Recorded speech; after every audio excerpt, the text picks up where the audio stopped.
بسم اللہ الرحمن الرحیم۔ آج کی اس گفتگو میں ہم ایک ایسے موضوع پر بات کر رہے ہیں جو لفظی طور پر ہماری زندگیوں اور ہمارے پورے خاندانی نظام کی بنیاد ہے، یعنی اسلام میں والدین اور رشتہ داروں کے حقوق۔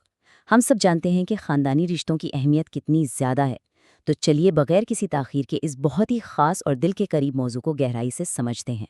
ذرا ایک لمحے کے لیے اس بات کی گہرائی پر غور کریں۔ قرآن میں اللہ تعالیٰ نے اپنی عبادت کے حکم کے بالکل ساتھ فوراً بعد والدین کے ساتھ حسن سلوک کا حکم دیا ہے۔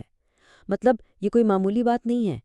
یہ ترتیب ہمیں بتاتی ہے کہ اسلام میں والدین کے حقوق کس قدر بلند درجے پر فائز ہیں کہ انہیں رب کی بندگی کے بالکل ساتھ جوڑ دیا گیا ہے۔ حیران کون ہے نا؟ تو چلیے سب سے پہلے بات کرتے ہیں والدین کے عظیم مقام کی۔ یہ جاننا بہت ضروری ہے کہ انہیں آخر یہ بلند درجہ کیوں دیا گیا ہے۔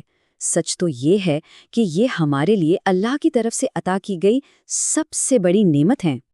جب ہم بالکل بے بس تھے، کچھ نہیں کر سکتے تھے، تو انہوں نے ہماری پرورش کی، ہماری ہر چھوٹی بڑی ضرورت کو پورا کرنے کے لیے اپنی زندگیوں میں بے شمار ذاتی قربانیاں دیں، ان گنت راتوں کی نیندیں قربان کیں، اپنا آرام چھوڑا، صرف اس لیے کہ آج ہم اپنے پیروں پر کھڑے ہو سکیں۔ یہ ایک ایسا احسان ہے جس سے ہم چاہ کر بھی کبھی نہیں چکا سکتے۔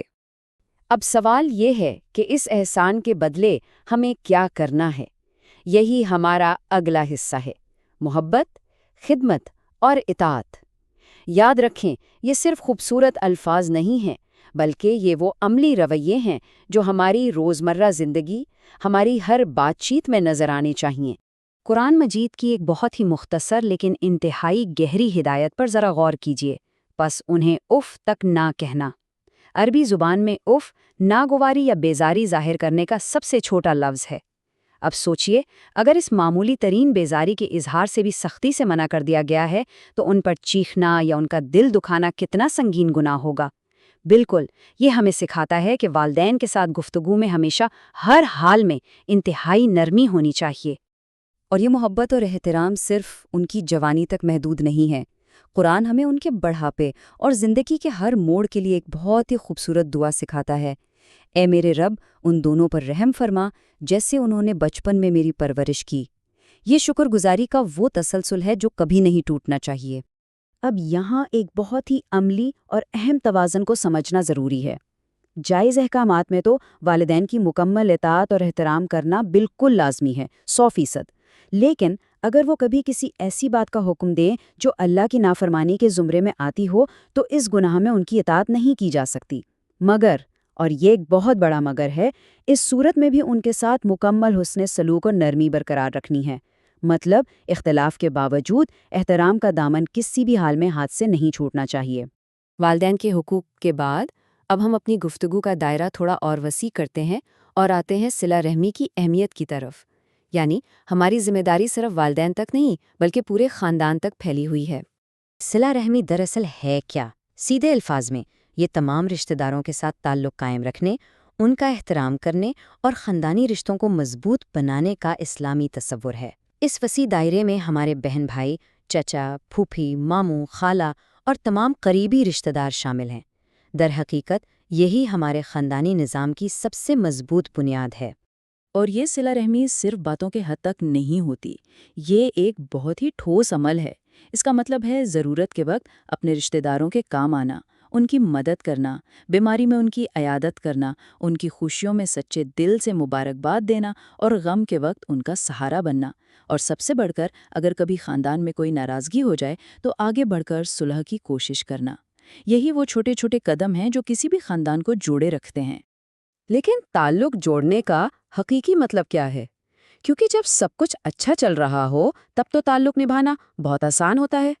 اصل امتحان تو تب شروع ہوتا ہے جب خاندانی رشتوں میں مشکل وقت آتا ہے یا اختلافات جنم لیتے ہیں۔ ہم میں سے اکثر یہ سوچتے ہیں کہ جو ہمارے ساتھ اچھا سلوک کرے گا ہم بھی بس اسی کے ساتھ اچھے رہیں گے۔ لیکن دیکھیے، یہ تو صرف احسان کا بدلہ چکانا یا برابری کرنا ہوا۔ سچی اور حقیقی صلہ رحمی تو یہ ہے کہ ہم ان لوگوں سے بھی تعلق جوڑنے کی پوری کوشش کریں جنہوں نے ہم سے رشتہ توڑ دیا ہو۔ تعلق جوڑنا، نہ کہ صرف حساب برابر کرنا۔ اصل نیکی تو یہی ہے۔ تو اگر ہم ان ساری باتوں کا نچوڑ نکالیں تو بات بالکل صاف ہے۔ والدین کی خدمت ایک عظیم عبادت ہے، رشتہ داروں سے حسن سلوک ایک بہت بڑی نیکی ہے، لیکن رشتے توڑنا یہ ایک انتہائی خطرناک گناہ ہے۔ محض تھوڑے سے مال یا چھوٹی چھوٹی باتوں کی انا میں آ کر برسوں تک اپنوں سے بات چیت بند کر دینا روحانی طور پر بے حد تباہ کن ثابت ہو سکتا ہے۔ ہم نے جو باتیں جانی ہیں وہ بہت اہم ہیں، لیکن اب آئیے غور و فکر اور دعا کے لمحے کی طرف چلتے ہیں۔ یہ وقت ہے ذرا ٹھہر کر خود سے کچھ کڑے سوالات پوچھنے کا۔ ذرا سوچئے، کیا ہم آج کی اس تیز رفتار زندگی میں واقعی اپنے والدین سے نرمی سے بات کرتے ہیں؟ کیا ہم ان کی چھوٹی چھوٹی ضروریات کا ویسے ہی خیال رکھتے ہیں جیسے انہوں نے ہمارے بچپن میں رکھا تھا؟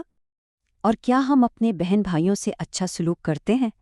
کیا ہم باقاعدگی سے بغیر کسی غرض کے اپنے رشتہ داروں کی خبر گیری کرتے ہیں، یا ہم نے انہیں اپنی مصروفیت کے بہانے فراموش کر دیا ہے؟ اور سب سے چبھتا ہوا سوال، کیا ہم صرف اسی وقت رشتہ داروں کو یاد کرتے ہیں جب ہمیں ان سے کسی چیز کی ضرورت ہوتی ہے؟ کہیں ایسا تو نہیں کہ ہم نے خاندانی رشتوں کو محض ایک ضرورت کا ذریعہ بنا لیا ہے؟ ہمیں اس تلخ حقیقت کا ایمانداری سے سامنا کرنا چاہیے۔ سچ تو یہ ہے کہ زندگی بہت بہت مختصر ہے۔ والدین اور رشتہ دار ہمیشہ ہمارے ساتھ نہیں رہیں گے۔ وقت ریت کی طرح ہاتھوں سے پھسل رہا ہے، اس لیے جب تک موقع ہے محبت کریں، خدمت کریں۔ اگر دلوں میں کوئی رنجش ہے تو اسے آج ہی معاف کریں اور ٹوٹے ہوئے رشتے جوڑ لیں۔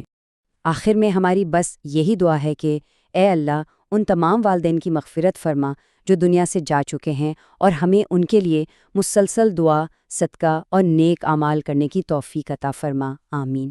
آج کی اس گفتگو کا حصہ بننے کے لیے بہت شکریہ۔ بس جانے سے پہلے ایک بات ضرور سوچیے گا، آج وہ کون سا ٹوٹا ہوا رشتہ ہے جسے جوڑنے کے لیے پہلا قدم اٹھایا جا سکتا ہے؟